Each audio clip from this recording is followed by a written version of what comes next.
குழந்தைங்களுக்கு அடிக்கடி சளி பிடிக்கிறது, இருமல் அதெல்லாம் வந்துச்சுன்னா பயப்படாதீங்க. சரியான கவனிப்பும் சரியான ஹெல்த்தில் ஒரு லைஃப் ஸ்டைலில் சேஞ்சஸ் பண்ணுறது மூலிமா அவங்க சீக்கிரமாக குணமாயிடுவாங்க, ரொம்ப ஆரோக்கியமாக வளருவாங்க. வாங்க என்ன மாதிரி சேஞ்சஸ்ன்றது பார்க்கலாம். வணக்கம், நான் சித்த மருத்துவர் டாக்டர் கௌஷிக் மோகன். நமக்கு எல்லாருக்கும் தெரியுங்க, குழந்தைங்களுக்கு அடிக்கடி சளி பிடிக்கிற காரணம், முக்கியமான காரணம் சாக்லேட்ஸ், ஐஸ்கிரீம்ஸு, மில்க் ஷேக்ஸு இதெல்லாம் அதிகமாக சாப்பிட்றது. இது போக ஒரு சில பேர் குழந்தைங்களுக்கு சீசனல் வேரியேஷன், பனிக்காலம் அதிகமானாலும் இல்லை குளிர்காலம் கோல்டு அதிகமானாலும் சளி பிடிக்கும். இது போக ரூமில் இருக்க டஸ்ட்டு, சாஃப்ட் ஆயில் இருக்க டஸ்ட்டு கூட சில குழந்தைங்களுக்கு சளி பிடிக்குது.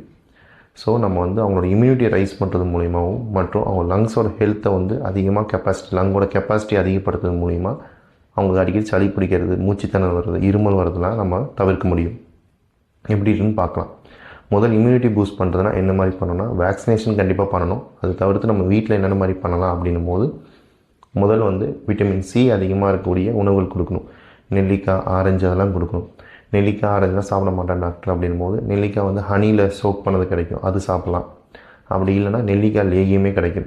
5 வயசு மேலே இருக்க குழந்தைங்க அப்படின்னா 4 வயசு மேலே இருக்க குழந்தைங்கன்னா 2 கிராம் நெல்லிக்காய் லேகியம் கொடுக்கலாம். சித்த மருந்து கடையில், நாட்டு மருந்து கடையில் நல்ல கம்பெனி நெல்லிக்காய் லேகியம் கிடைக்கும், இல்லை சவன்பிராஸ்ன்னு கிடைக்கும். ஸோ நீங்கள் அதை வாங்கி பயன்படுத்தலாம். இது தவிர்த்து மெடிசன் இல்லாமல் என்ன பண்ண முடியும் டாக்டர்னா, சீசனல் ஃப்ரூட்ஸ் எல்லாமே கொடுக்கலாம்.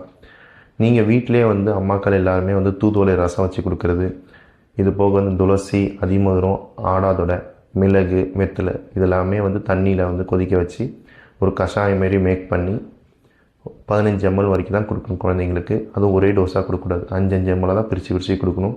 கண்டிப்பாக தேன் மிக்ஸ் பண்ணி கொடுங்க. அந்த கஷாயம் ப்ரிப்பேர் பண்ணி வித்தின் 2 hours கொடுத்துடணும். ஸோ மார்னிங் ஒரு 5 ml, ஆஃப்டர்நூன் ஒரு 5 ml, ஈவினிங் ஒரு 5 ml பிஃபோர் ஃபுட் கொடுக்குறது உங்களுக்கு அந்த இம்யூன் பூஸ்ட் ரைஸ் பண்ணுறது ரொம்ப ஹெல்ப் பண்ணும். இது போக நீங்கள் நான்வெஜ்ஜாக இருந்தாலும் நான்வெஜ் சூப்ஸும் கொடுக்கலாம். லங்ஸோட கெப்பாசிட்டி எப்படி ரைஸ் பண்ணுறது டாக்டர், என்ன மாதிரி ஹெல்த்தியான ஒரு ஆக்டிவிட்டி நம்ம கொடுக்கலாம் அப்படின் போது, முதல்ல நம்ம ஸ்விம்மிங் ஏதாவது ஜாயின் பண்ண சொல்லலாம். இல்லை ரொம்ப சின்ன குழந்தைன்னா அவங்கள வீட்டிலே போட்டு அடைச்சி வைக்காமல் ஒரு ஃப்ரெஷ்ஷான என்வாயன்மெண்ட்டில் விளையாட சொல்லுங்கள். விட்டமின் டி கிடைக்கிற மாதிரி, சன்லைட் எக்ஸ்போஸ் ஆகிற மாதிரி விளையாட சொல்லுங்கள். இது தவிர டெய்லி அவங்களுக்கு மினிமம் ஒரு 5 பலூன்ஸாவது ஊதும் போது அவங்க லங்கோட கெப்பாசிட்டி கண்டிப்பாக ரைஸ் ஆகும். இது ரெண்டும் நீங்கள் ஃபாலோ பண்ணாலே அவங்க ரொம்ப ஹெல்த்தியாக இருப்பாங்க, அடிக்கடி சளி பிடிக்கிறதுலாம் குறையும். இதை விட ரொம்ப முக்கியமாக நம்ம என்ன தான் கவனமாக பார்த்தாலும், ஸ்கூல் போயிட்டு வந்தோடனே அவங்களுக்கு சளி பிடிக்கும். அதுக்கு என்ன காரணமாக இருக்கலாம் அப்படின்னும் போது, ஸ்கூலில் அவங்க ஃப்ரெண்ட்ஸ்கிட்ட கூட புது வைரஸ், பாக்டீரியா வரலாம். இது கண்டிப்பாக நீங்கள் வேக்சினேஷன் பண்ணுறது, ஒரு ப்ரிவென்டிவ் ஸ்டெப் எடுக்கிறது, ஒரு ஃபீவர் கோல்டுன்னு வந்தால் ஸ்கூலுக்கு அனுப்பாமல் இருக்கிறது, ஒரு குவாரண்டைன் பண்ணுறது எல்லாமே ப்ரிவென்ட் பண்ண முடியும். பேரண்ட்ஸ் வேறு என்ன செய்யலாம், குழந்தைங்களுக்கு அடிக்கடி சளி பிடிக்காமல் இருக்கிறது என்ன பண்ணலான்னா, ரொம்ப வார்மான ஃபுட்டு தான் தரணும், ரெஃப்ரிஜிரேட்டர் ஃபுட்டு தரக்கூடாது. அது போக டஸ்ட் இல்லாத என்வாயன்மெண்ட் கொடுக்கறது பேரண்ட்ஸோட கடமை. அவங்க தூங்குகிற பில்லோவாக இருக்கட்டும், யூஸ் பண்ணுற சாஃப்ட் டாய்ஸாக இருக்கட்டும். அது போக அவங்க தூங்குகிற ரூம் ஒரே டெம்பரேச்சரை மெயின்டைன் பண்ணணும்.